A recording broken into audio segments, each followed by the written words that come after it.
Kitab Henokh adalah literatur kuno yang diyakini ditulis oleh Henokh, kakek buyut Nabi Nuh. Beberapa kisah dalam kitab ini menjelaskan terbentuknya peradaban awal manusia yang sangat berbeda dengan pengetahuan manusia saat ini. Kitab Henokh dipercaya mengungkap misteri peradaban kuno yang hilang, suatu peradaban pertama yang maju dengan ilmu pengetahuan dari langit. Mengapa kitab Henokh menjadi kitab terlarang untuk dibaca? Siapakah Henokh dalam tradisi agama Samawi? Dan bagaimana Islam memandang kitab Henokh? Sebelum lanjut menikmati video ini, subscribe channel Makna Masa dan aktifkan lonceng notifikasinya agar kamu tidak ketinggalan informasi menarik dari kami. Henokh adalah tokoh penting dalam Abrahamic religion atau agama Samawi. Dalam Alkitab nama Henokh disebut 19 kali.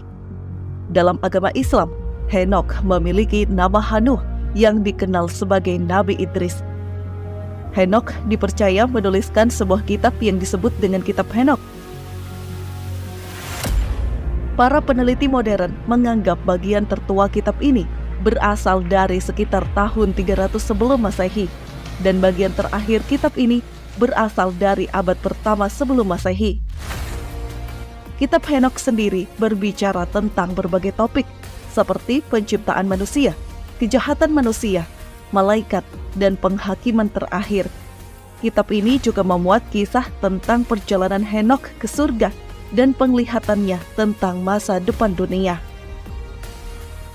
Kitab ini terdiri dari 5 bagian besar: kitab malaikat pengawas, kitab perumpamaan Henokh, kitab astronomi, kitab penglihatan mimpi, dan terakhir surat Henokh. Para ahli mempercayai bahwa 5 bagian ini pada awalnya merupakan tulisan-tulisan terpisah yang akhirnya dijadikan satu. Kitab Henokh sebenarnya memuat teks-teks keagamaan. Namun demikian, kitab Henokh tidak dijadikan sebagai salah satu kitab suci yang dapat dipercaya. Tradisi Kristen awal menganggap kitab Henokh bagian dari Alkitab.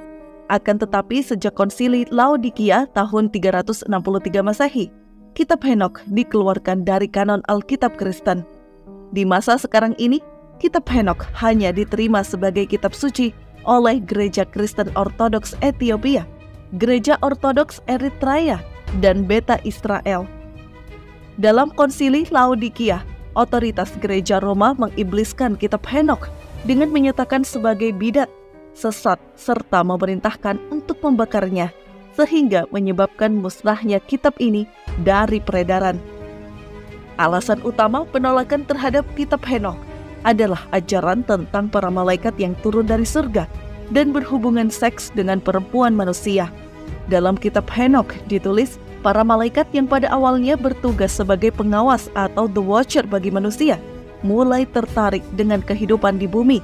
Hal ini terjadi ketika mereka melihat banyak wanita cantik yang lahir dari bangsa manusia.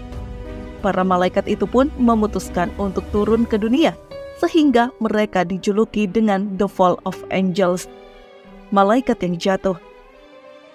Hasil hubungan antara malaikat dengan manusia melahirkan manusia raksasa yang disebut dengan Nephilim.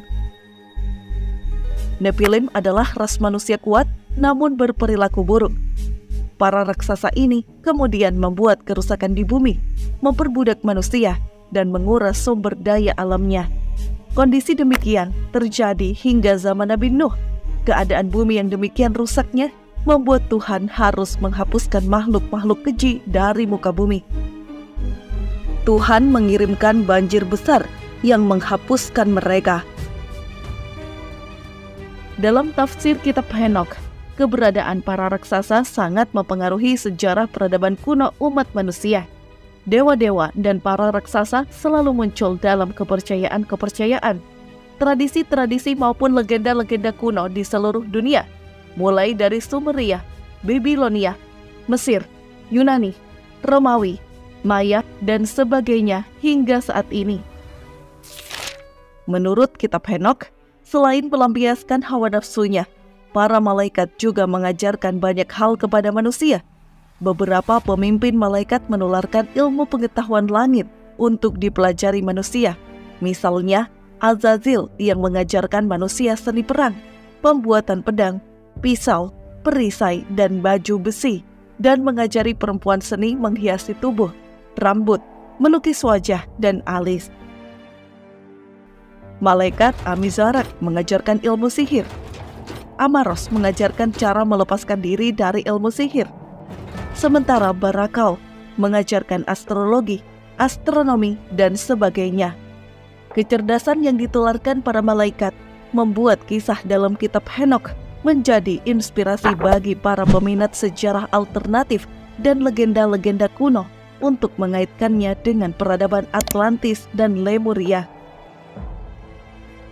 Buku Fallen Angels and the Origins of Evil, karya Elizabeth Clare, menjelaskan secara rinci tentang asal-usul benua Lemuria, Atlantis, dan dunia bawah berdasarkan interpretasinya terhadap isi kitab Henokh.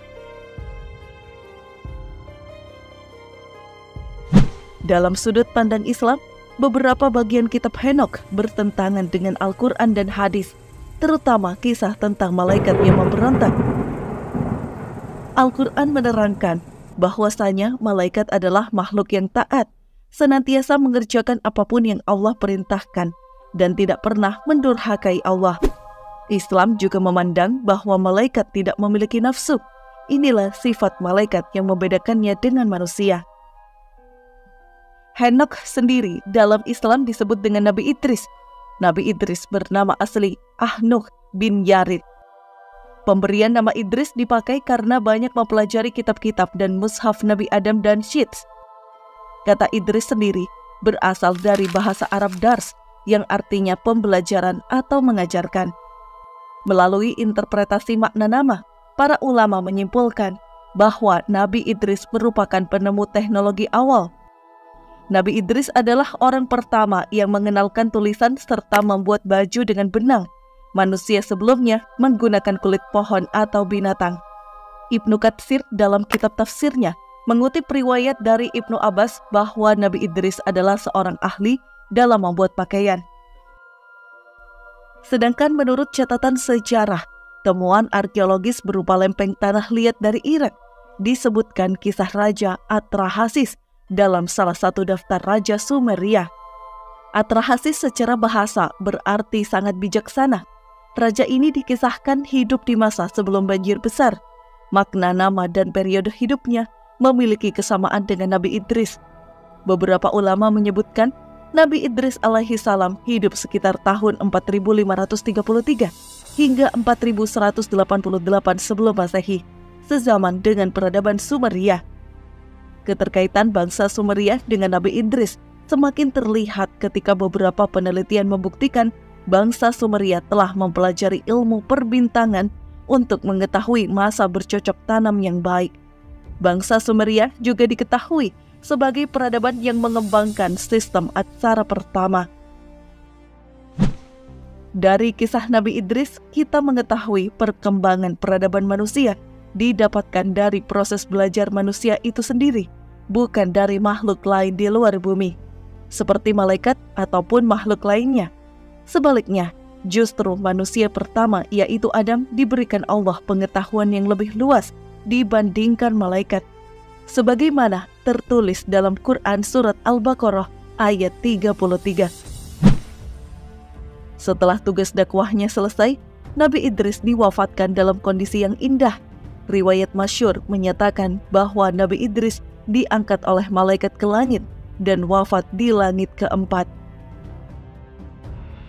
Apakah Nabi Idris yang menuliskan kitab Henokh?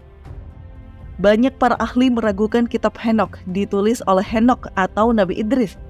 Oleh karena itu, kitab ini disebut dengan pseudepigrafa.